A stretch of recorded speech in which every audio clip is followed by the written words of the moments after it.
welcome back to the channel. Today we're gonna be reacting to something crazy. Young Thug's lawyer accused the judge of not exactly sure what it is yet, but we're about to dive right into it. Before we jump into this video, don't forget to like, share, comment, and subscribe to this channel, and make sure you check out my page for some other content. I react to so many different kind of videos, just whatever I like on YouTube. And I'm also always open to suggestions. My email is somewhere on my page for you to go ahead and find it. But with that being said, let's get to business.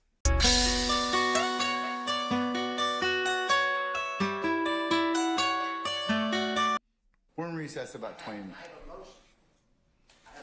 Wait, just disclaimer really quick. The audio is super terrible. It's only coming through one headphone. So I'm gonna go ahead and put the captions on, and hopefully they generate good enough. But with that being said, let's jump right into it. It's about 17 minutes, so relax. Let's get through this together. In regards to what, sir? Your comments. Oh, okay, what's your motion?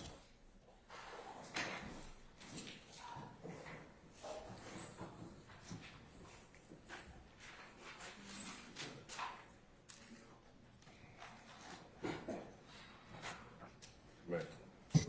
This is the second time that this honorable court in front of the jury has addressed me inappropriately and wrongly. Second time.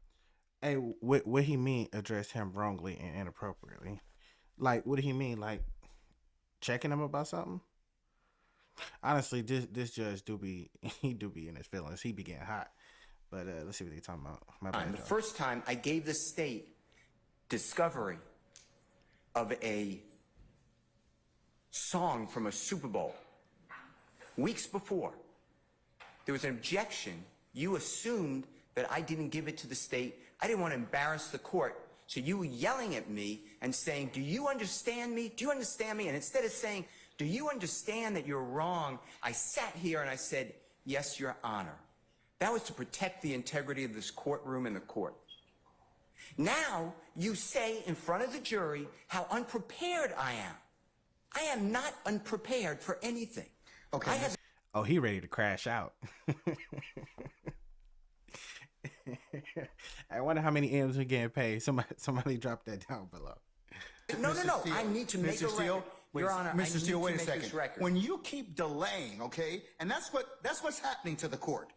You keep delaying and elongating and pushing out these particular our ability to present a Spit it out, Judge. seamless case in front of the jury.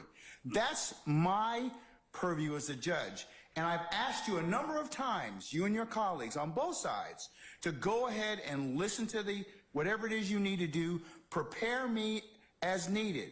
Now, I asked you those two particular questions because if they turned over the audio to you in discovery and you've listened to them already, then you either have an objection or you don't have an objection. And I was trying to solicit from you whether or not we could just go ahead and just hear it. So you can imagine my frustration because all these little delays just elongate out our presentation in front of the jury. That's for your benefit, not for mine, Your Honor.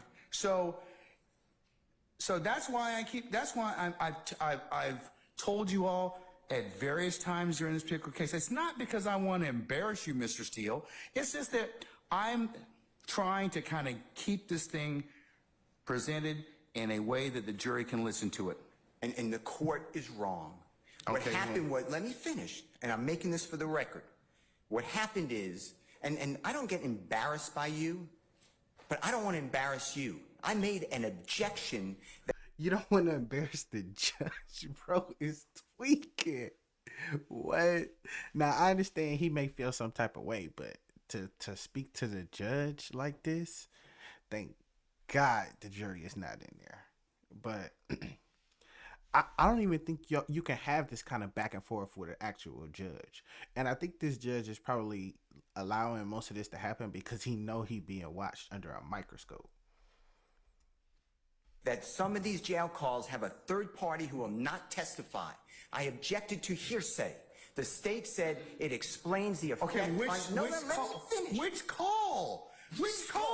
These calls, as you. Okay, well then why aren't we taking them up beforehand? The state just said, just now, these are the 3 additional calls that they want to introduce. All right. Well, then here's your response. I'm going to give you an acceptable response. Well, I'm going to make my motion. Huh? I need to make my motion. Judge, there's more to this than we need to listen to these calls. Right. Then I would have no, you didn't say that though. So I wouldn't have had that opportunity. But that's why I keep telling you this, okay? I mean, like I told you, forewarned judge, a happy judge. All right? So had you just told me up front, Judge, we have not had the opportunity to listen to all of those calls. We've only been able to listen to 2. I want to listen to the other ones.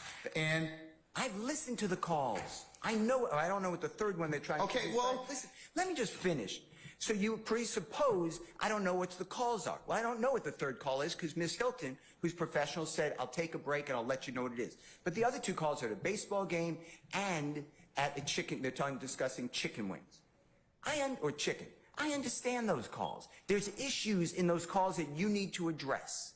But I politely make an objection and say, Your Honor, based upon what you told me, which is what you told me, we'll take it up later. I wanted to raise it. You tell in front of the And this judge do say we'll take it up at another time. He'll say that to a lot of stuff. So I feel that. jury how unprepared I am. And let me tell you something. I am not unprepared. I don't appreciate the court telling me that. And you don't. And I asked you, tell the jurors that you were wrong when you admonished me last time. You said you wouldn't do that. This is the second time. And you know what it does to me? I don't care. I'm hurt because you're a court, but I really don't care. But what does it do to Mr. Williams? Mr. Steele, I'm not trying to personally insult you or hurt your feelings, okay? You are a grown professional advocate. I am a grown professional jurist. And people say things to me that border on the lines of I could take action or not. You have certainly said some of those things to me during the trial of this case. I have let them go. So, sir, that's just the trial. That's just the trial of the case, okay? No, but that man's life is here. And you know you're doing a fine job in representing him. Well, but you know what? That's just the way we are right now. But the crux of the issue is, Mr. Steele, and the representatives from the state and everybody else. What happens right now is I have to take a break in order to vet all of these issues, which I'm required to do, Mr. Steele.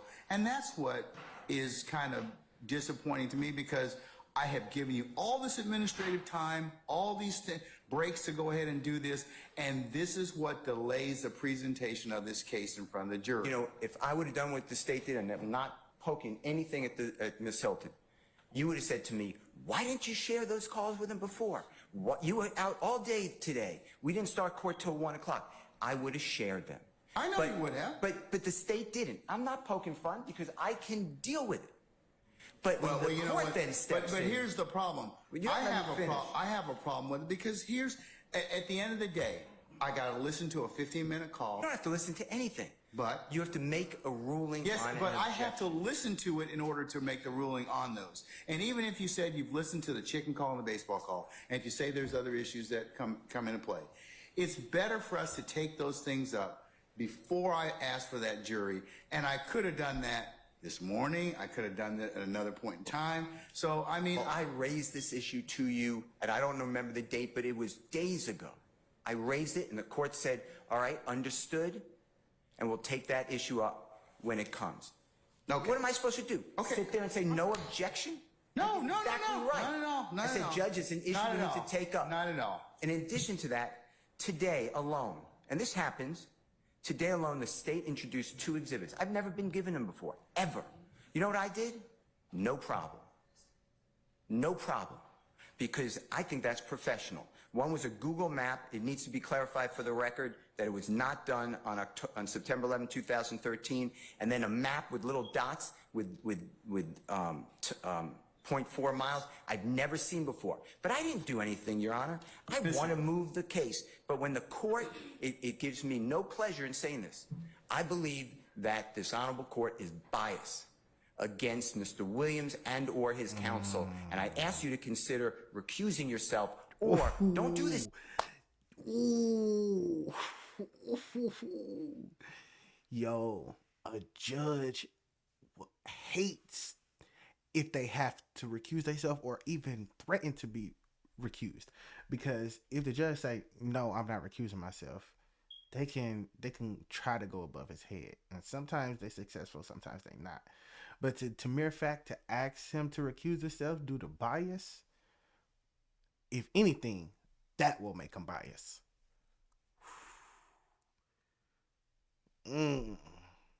But I feel we're still coming from, because even not on that note, the state has done so much stuff during this whole entire trial that would have not been allowed if the defense would have played those games. No, they've withheld evidence. They did all kinds of stuff, and eventually it just becomes too much. They braid his character, try to say he a gang lawyer, that he represent multiple clients on there, and he continues to say no, I don't, and stuff like that. They show exhibits that was specifically told not to be shown to the jury. They show it anyway. Like, they have done so much things that's unethical in this trial, and that judge has let it go with no repercussions for none of that. But if the defense start playing those type of games, man, come on. They're going to hold him in contempt. They're going to disbar him. They're going to do all kinds of crazy stuff. So I feel where he coming from about being biased, but I think everybody think that the judge is kind of biased towards Thug. It's obvious objections that he overruled for no reason. But let's get back into it. This again to me. This is inappropriate to me. I respect you, but what am I supposed to do? Sit there while you do this? I didn't do anything wrong. I did exactly what you teach me to do and the courts teach me to do. All right. But instead, no, I got to finish this. Then I get told to this court says by Prosecutor Love that I'm not being candid with the court and I'm misrepresenting because Mr. Bean never went to the hospital at Grady on September 11, 2013, and Miss Love has a document on the desk to prove it. I sat right in front of Your Honor at the table, at the bench, and I said, I'd be careful what you say. That's not accurate. Ms. Love looked down on me, and she said, it is accurate. You said, we'll take a break, figure it out. After the break, you didn't even bat an eye. Ms. Love said, yeah, I was totally wrong. Mr. Steele's right. He was taken to Grady. If I would have done that and called another member of the bar disingenuous, not truthful, no candor, and misrepresenting, you would have had me yelling in front of a jury. You did nothing. You didn't even ask Ms. Love to apologize. I don't want her apology. I don't care about Ms. Love, but I care about the court. And now, if you can walk in someone else's shoes just for a minute and see what you're doing to Mr. Williams, because it's hurtful. I'm not the one wasting time. I'm here every day, ready to go. I am not wasting the time. I make a motion to ask you to please recuse yourself. I know it has to be in writing within 5 days. If you want me to do that, I'll do it, and that's to go to another judge. But this is what's going on, Your Honor, whether you see it or not. You're yelling at me in front of a jury for nothing, and then you won't apologize. And I did nothing wrong ever on these occasions or others. I'm going to go ahead and address your motion at this point. He about to deny that. I'm going to deny your motion. Told you. At this point in time. And also just direct you that I had the responsibility to control the proceedings in this particular circumstance. Sometimes things get kind of heated, and that's kind of that's the crucible and trial of any particular case. I am not in any way intimating or insinuating that you are not professional, you are not prepared, but look at his face. He like, I know I gotta say this. I'm on camera and it's for the record. You're professional. Like, he don't even look like he believe what he's saying. Things that I am bringing up to both of you, and I have fussed at both sides for this particular issue of not being prepared in the sense of, and the only reason it affects the trial of the case is it makes the proceedings a lot longer than they should be. because all these things could be taken up. And sometimes, if we've got to parse out all these things, as you can see right now, it takes time, and that's what I'm kind of concerned about, having been a jurist for a long time. So, I understand that you're a zealous advocate. You in no way offend me by raising any type of motion. I think you're doing I think that you and the others here are representing your clients well, but sir, I have to be able to control these proceedings. And you at times in these proceedings have not listened to what the court's told you, and I certainly could have explored other options. I didn't. So, I'll tell you that much, for what it's worth. So you did it, I did it, we all did it. Get over it. Allowed a member of the bar yesterday ask a witness who constantly is committing, respectfully, potentially perjury. Did Mr. Steele shut off and turn on the recording? I never did that. I wouldn't do that, and I didn't do that. Okay. Oh, yeah. They did do that the other day. And then he objected, and he overruled the objection.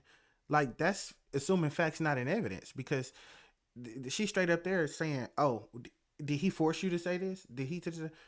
That's assuming facts not in evidence. He ruled on her facts not in evidence, but when he bring up the same objection, he overruled it. Like, yep, go ahead and ask that. What? But sir, that's I would have said that question about another member of the bar, prosecution. You would have come over the bench and said, "How dare you?" I sat there and I said, "Outrageous." You denied the motion. I think 3 other people made motions to strike or to object. You denied it. Judge, I'm just telling you, the appearance, if not the reality, is not good here. I'm being... What, to who? To Mr. Williams. Okay, but... Maybe to the others. Maybe you're his advocate, okay? And that separate issue of whether or not you did what you did, the state accused you of that, they have the right to at least inquire about whether or not that happened. Now, whether or not it happened or not, I'm not making any comment on it, but it goes to bias, it goes to motives to misrepresent. That never happened. No good faith. Okay, but I'm not commenting on that. That's for the jury. That's for the jury to decide. I asked the question about a missing recording that I wasn't given of a statement made by Mr. Bean. And you told me? And I keep telling you. Know what you told me? You said, does the state have it? They said no. You said, nothing I can do. I tried to cross on it. You sustained an objection. Because it doesn't exist at this point in time. Now, if it exists at some point, I told you I'd say it. 1, I tell you, I apologize to you. And then 2, I'll take corrective action against the party or the entity that failed to give you that particular statement. But the point is, everyone knows he spoke to the detective beforehand. No, we don't. That's totally honest. You believe it. You honestly believe it, and that's true. On September 17th, 2013, on recording, Mr. Bean tells that to Detective Quinn. How is that far-fetched? Why would he ever say that? I lied to the other detective. Why would he ever say that? I mean, logic has to come into this courtroom at times. But you stop me from doing it, but you allow another lawyer make up that I'm stopping and starting a recording. And he says, well, I don't recall. I don't remember anything. Here's the thing. That's why probably Miss Love asked me to put it under seal for the time being. But, I mean, I'm not saying anything. But if true, that's a pretty serious accusation. If true, I'll die right now. How about that, Judge Glanville? Your Honor, I object to this. I don't care about her objection. I'm speaking with the court. Your Honor, I object. And I'd like... Yo, he is livid. He is ticked off. Yeah. I agree. I have seen a lot of bias in this trial towards all the defendants, but especially towards Steele, who's the advocate for Young Thug. So, from my point of view, he should recuse himself. But is he? Hell no.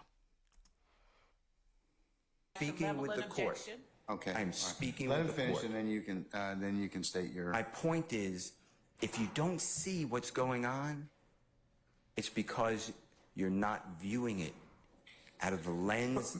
Just go ahead and tell him he paid Steele, off. I can't do that. I have to be the referee.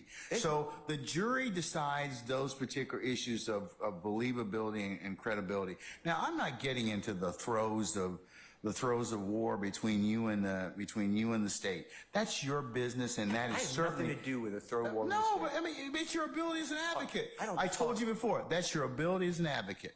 All right. What I'm saying is, you said in front of this jury, I was unprofessional. I am not unprofessional. You were wrong. I think at that particular point in time, given the totality of what happened, that's what the court's assessment was. Sir, I am.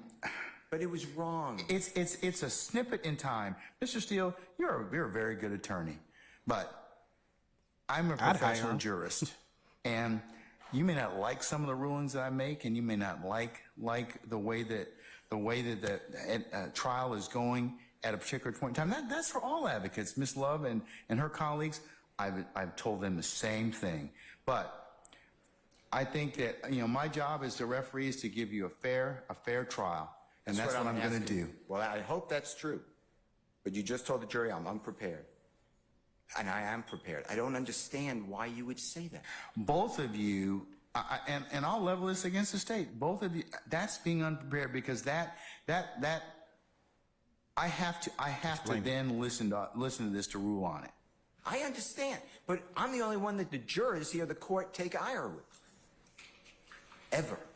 Without an apology, without. Oh, I think I've taken Ms. Love and Ms. Hilton and her colleagues to task many times. No, I've heard you yell at them. Not in the presence I've taken of the them jury. to task as well. I've heard you say to her, stop interrupting me, answer my that's questions. taking them to But task. The jurors never heard that. Ever. Facts. So Facts. I asked for a continuing recusal motion, and I know it's not in writing, but I assume that you're ruling on it right now. That's what you're saying. Well, one, you got to put it in writing, but I mean, I'll rule on it at this point in time. I'm going to deny the motion, but you need to put it in writing if that's what you wish to do, and I'll appropriately. I'm also asking for a mistrial based upon your statements. I think I made that clear, but I'm asking for a mistrial. Okay, now, Ms. Love. I don't think it's a fair forum for Mr. Williams. Okay. And I don't want to ask for a mistrial, but I have no choice when the court is saying what it said, and I'm not going to repeat it in front of a jury. That's hurtful. Okay, y'all got it. Thug's lawyer, Brian Steele, going crazy.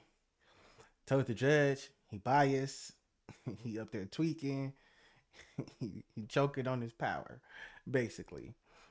He asked for a recusal and a mistrial based on biasness, inappropriate dialect in regards to him in front of the jury, amongst other things. So let me know what y'all think about this in the comments. Don't forget, like I said, to like, share, comment on this reaction, subscribe to the channel, and also check out my channel for some other content. And I'll catch y'all on the next one.